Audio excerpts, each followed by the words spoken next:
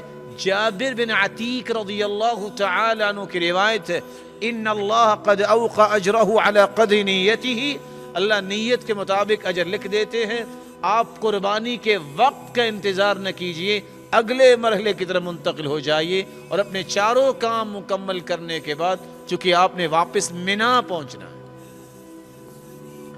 رسول اللہ صلی اللہ علیہ وسلم نے مینا میں 11 کی رات اور 12 کی رات اور 13 کی رات گزاری۔ مینا میں واپس آئیے، یہ مینا میں رات گزارنا اس کو مبیت کہتے ہیں، یہ واجب ہے۔ خواہ تھوڑا ہی وقت آپ پہلے پہنچے ہیں فجر سے، پہنچیے ضرور، اگر یہ مس ہوگی تو دم پڑے گا۔ آپ یہاں نمازیں پڑھیں۔ سنت یہ ہے کہ ظہر کے بعد کنکریاں ماری جائیں، 7 7 اور 7، یہ 21 کنکریاں مارنی ہیں۔ ترتیب یہ ہوگی کہ جب پہلے جمرے کو آپ کنکریاں ماریں، ویسے تو آپ ادھر سے بھی آ کے مار سکتے ہیں، ادھر سے بھی آ کے مار سکتے ہیں، لیکن رسول اللہ صلی اللہ علیہ وسلم نے پہلے جمرے کو کنکریاں مارتے وقت دائیں طرف سے کنکریاں ماری اور بیت اللہ کو رخ کیا اور جمرے کو اپنے بائیں طرف کیا۔ جب دوسری کنکریاں ماری تو آپ نے اس سائیڈ سے، لیفٹ سائیڈ سے آپ نے کنکریاں ماری اور تھوڑا سا آگے ہو کے آپ نے دعا کی، جبکہ جمرہ جو ہے آپ کے دائیں طرف تھا۔ پھر تیسرے جمرے کو جا کے 7 کنکریاں ماری، وہاں دعا کے لیے کھڑے نہیں ہوئے۔ اب چونکہ مشکل یہ ہے کہ تعداد زیادہ ہوتی ہے، ٹائمنگز یہ ہوتی ہیں، کسی کو 9 بجے لے جاتے ہیں۔ حدیث یہ کہتی ہے جو بکریوں کے چرواہے تھے ان کو اجازت تھی مغرب کے بعد بھی مار لیں، اور آج کچھ لوگ مغرب کے بعد بھی مار رہے ہوتے ہیں۔ اگرچہ بکریوں کے چرواہے بیچارے نہیں ہوتے، کمزور ہوتے ہیں، نیوزی لینڈ اور اس طرح کے لوگ، انڈونیشیا، دھوپ برداشت نہیں کر سکتے، وہ عموماً شام کے وقت ہی مارتے ہیں۔ سنت یہ ہے کہ آپ ظہر کے بعد یہ کنکریاں ماریں، لیکن اگر آپ کو مجبور کر دیا گیا ہے کہ آپ اس سے پہلے ماریں تو چونکہ آپ کی ٹائمنگ ہے، آپ کو یہ کنکریاں مارنی ہے، 11 کو بھی، 12 کو بھی، 13 کو بھی۔ اور اگر آپ 11 اور 12 کو کنکریاں مار کے مغرب سے پہلے مینا سے نکل جائیں تو اجازت ہے۔ فمن تعجل فی یومین فلا اسم علیہ ومن تأخر فلا اسم علیہ لمن اتقى، جو 2 دن کنکریاں مار کے آنا چاہتے اس کو اجازت ہے، اور افضل یہ ہے کہ آپ تیسرے دن میں کنکریاں ماریں۔ جب آپ بیت اللہ پہنچیں گے واپس تو آپ نے، اگر آپ 10 ذی الحجہ کو طواف نہیں کر سکے، اللہ نہ کرے بیمار ہو گئے، اس قدر تھکاوٹ ہوگی، ہمت نہیں رہی، ہمت بھی ہے، تھکاوٹ بھی نہیں ہے، آگے جگہ ہی نہیں ملی، پہنچ ہی نہیں سکے، تو آپ یہ 11 کو کر لیں، آپ یہ 12 کو کر لیں۔ باوجود اس کے کوشش کے طبیعت کی خرابی اور تھکاوٹ اتنی ہے کہ ہمت ہی نہیں بنی، آپ یہ 12 کو جب طواف الوداع کرنے لگے ہیں اس کے ساتھ کر لیں، طواف ایک ہوگا جو آپ کا طواف حج بھی ہوگا، طواف الوداع بھی ہو جائے گا۔ لیکن یہ یاد رہنا چاہیے جب تک آپ طواف نہیں کر لیتے، سعی نہیں کر لیتے، آپ پورے حلال نہیں ہوں گے۔ لباس تو پہن سکے ہیں جب 2 چیزیں آپ نے کر لی، لیکن آپ اپنے گھر والوں، اپنی اہلیہ کے پاس نہیں جا سکتے، اور آپ سمجھ رہے ہیں اس بات کو۔ جب آپ نے طواف اور سعی کر لی، 4 کام ہو گئے، اور پھر آپ نے 12 تک کنکریاں مار لی ہیں، اور 13 تک افضل ہے اپنے کنکریاں مار لی، تو آپ کا صرف ایک کام حج کا باقی رہ گیا، جس کو طواف الوداع کہتے ہیں۔ امر الناس ان يكون آخر عهدهم بالبيت الا انه خفف عن المرأة الحائض۔ کسی کے لیے جائز نہیں ہے کہ طواف الوداع کے بغیر گھر واپس آئے۔ ہاں، حائضہ عورت کے لیے اجازت ہے کہ اس پہ کوئی پابندی نہیں ہو، بغیر طواف الوداع کے بھی واپس اپنے وطن آ سکتی ہے، اس پہ کوئی گناہ نہیں۔ آپ نے طواف الوداع کر لیا، پاکستان کی طرف آئے یا آپ مدینہ طیبہ تشریف لے جائیں، حج مکمل ہو گیا۔ سعادت ہے کہ آپ مدینہ طیبہ جائیں، خوش بختی ہے کہ آپ وہاں جائیں، لیکن اس کا تعلق حج کے ساتھ نہیں ہے۔ حج مکمل ہو گیا، آپ وہاں جا کے مسجد نبوی میں نمازیں پڑھیں۔ رسول اللہ صلی اللہ علیہ وسلم نے فرمایا جو مسجد نبوی میں نماز پڑھتا ہے 1000 سے زائد نمازوں کا ثواب ملتا ہے۔ آپ باوضو ہو کے غسل کر کے مسجد قباء جائیں۔ من تطہر فی بیتی ثم اتی مسجد قباء کان له کعدل عمرہ۔ مسجد قباء جا کے جو 2 رکعتیں پڑھ لیتا ہے، باوضو ہو کے جائیں، اللہ عمرے کا ثواب عطا کرتے ہیں۔ لوگ وہاں جگہ جگہ دیکھنے جاتے ہیں، ہاں معلومات کے لیے اگر جانا چاہتے ہیں احد جائیے، صحابہ کے لیے دعا کیجئے۔ بقیع الغرقد جو جنت البقیع کہلاتا ہے آج لوگ کہتے ہیں، آپ دعا کیجئے، لیکن 7 مساجد اور جگہ جگہ پہ جانا یہ حج کا حصہ نہیں، یہ عمرے کا حصہ نہیں۔ ویسے معلومات کے لیے آپ جانا چاہتے ہیں تو اس سے بہتر یہ ہے کہ آپ بیٹھ کے اللہ کے رسول پر درود پڑھ لیجئے، قرآن پڑھ لیجئے۔ اگر آپ نے زیادہ ہی شوق ہے کہ مجھے معلومات لینی ہے تو کچھ وقت نکال کے یہ دیکھ لیجئے کہ یہ ہے وہ شہر جہاں اللہ کے پیارے پیغمبر چلا کرتے تھے۔ آپ صلی اللہ علیہ وآلہ وسلم نے 4 ذی الحجہ کو پہنچ کر حج کیا، اور 8 دن کے بعد واپس تشریف آوری ہوئی۔ میری اللہ ذوالجلال سے دعا ہے کہ آپ کا حج یہ مبارک ہو، آسان ہو۔ لیکن ایک بات یاد رکھیے، کچھ لوگ یہ شبہ ڈال دیتے ہیں کہ 40 نمازیں اگر مدینہ پوری نہ ہوئی تو حج نہیں ہوگا۔ اس قدر جھوٹ ہے یہ، مدینے کا تعلق ہی نہیں ہے حج کے ساتھ، حج تو مکہ میں ہوتا ہے۔ اور پھر 40 نمازوں کا تذکرہ اللہ کے رسول سے ثابت ہی نہیں ہے۔ حدیث اصل میں کیا ہے؟ من صلی للہ 40 یوما فی جماعہ، جو 40 دن باجماعت نماز پڑھتا ہے، یدرک التکبیرۃ الاولی، تکبیر اولی کے ساتھ، کانت لہ براءتان، اس کو 2 براتیں نصیب ہوتی ہیں، براءۃ من النار و براءۃ من النفاق۔ ایک تو وہ منافق نہیں ہوگا، دوسرا اللہ اسے جہنم سے آزاد کر دیں گے۔ یہ ہے اصل حدیث جو اللہ کے رسول سے ثابت ہے۔ تو وہ آپ پاکستان میں ہوں یا مدینہ طیبہ میں ہوں یا کہاں بھی ہوں، اب 40 دن با جماعت نماز ادا کرے تکبیر اولیٰ کے ساتھ، آپ کو یہ انعام اللہ تعالیٰ کی طرف سے ملے گا۔ اللہ ذوالجلال سنت کے مطابق یہ مبارک عبادت پوری کرنے کی توفیق عطا فرمائے، اور جتنے یہ روشن چہرے تشریف فرما ہے مولا کریم ان کے حج کو قبول فرما، ان کے لیے بہت آسانیاں فرما، اور جس صحت و عافیت اور خوشی کے ساتھ جائیں، اے اللہ تیری رحمتوں کو سمیٹ کے واپس آئیں، اور تیرے مقربین اور محبوب لوگوں کی صف میں شامل ہو کے واپس آئیں۔ وآخر دعوانا الحمدللہ رب العالمین۔